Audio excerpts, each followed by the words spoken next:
And you guys actually went a different route, not focusing on, at least the hardware you're creating isn't necessarily a games headset or a game-focused headset. You decided to go a different route. Why did you guys do that? Because we think for hardcore gaming, so actually it's a paradox. For hardcore gaming, people's expectation of reality is really high and already pushing the limit of modern CPU, GPUs. For running to be to avoid like motion sickness. I'm a true believer. Like I saw like my initial demo running at 60 frames per second, and when I had it running at 120, people could jump and could go all the way around, and you're just not feeling sick. Yeah. And I feel like you don't necessarily need the reality graphics, you know, like in order to be fully immersed in VR. I think on the game side, exactly. Yeah, that's why I'm saying for the hardcore gamers, the type of game they play is try to duplicate the reality.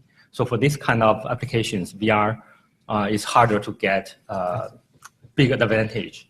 Instead, some other type of games like light games is much easier to get mass adoption. For example, some if you want to stimulate the reality, any flaws people will notice, the virtual reality will break. But if we simulate something that never happened, it's not on the Earth, something purely abstract, or something on the space, people have an easier time to adopt.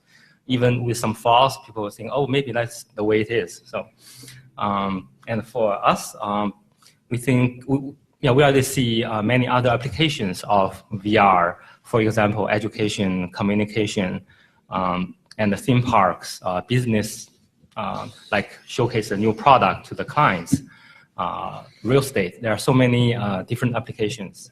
We also see in the future, there is augmented reality or holographic augmented reality, and this will start to merge with the VR. We think in the future, the AR and the VR will fully mix together, becomes the same thing.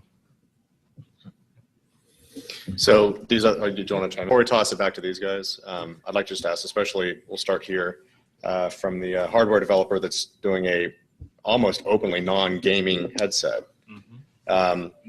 And I don't want to, here's where I would like to be, but very realistic, very candid, where will we be as far as VR that we've all talked about, say 5 years from now? That's a long time in technology, right? Yue? VR, I think the headset will become smaller, lighter, maybe as small as a normal glass, and can do AR at the same time. Yeah, and I'm doing a pretty good job on that side. What do you think, Yue? Peripherals to go with your headset? Is that your next Kickstarter? I think peripheral is very important for VR more than any other things we have seen before.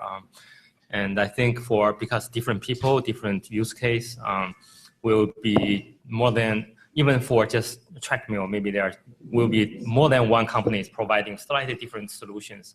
So the whole landscape of peripherals will be very large. And not only for walking, tracking, maybe also for tactile feedback, like gloves, temperature feedback, even smell feedback.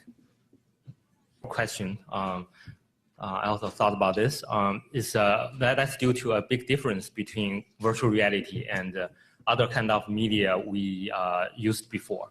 In all other kind of media, we users have superhuman abilities. Like a TV, I can flip a channel just right here, control something that's 5 meters away, something really complex.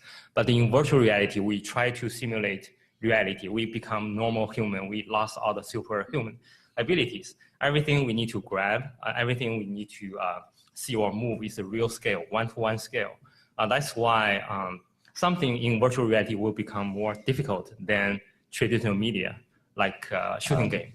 But for example, you have a microphone on the head-mounted display, right? Not sure if you guys have been watching. We can design application, maybe 2 kinds of applications. One is to exactly mimic the physical world, physical scale. Another one still give people kind of superhuman abilities. So in the second category of games or applications, people can still be very efficient. And the first category is more people just want to exercise, so I want to do things like real. Great. We'll do one more. And I have I'm sorry, go talked ahead. to one education application writer. He think virtual reality can write some applications that really help education, because in the real world, people get distracted, all the different lights, different sounds. But in VR environment, it can be really controlled. So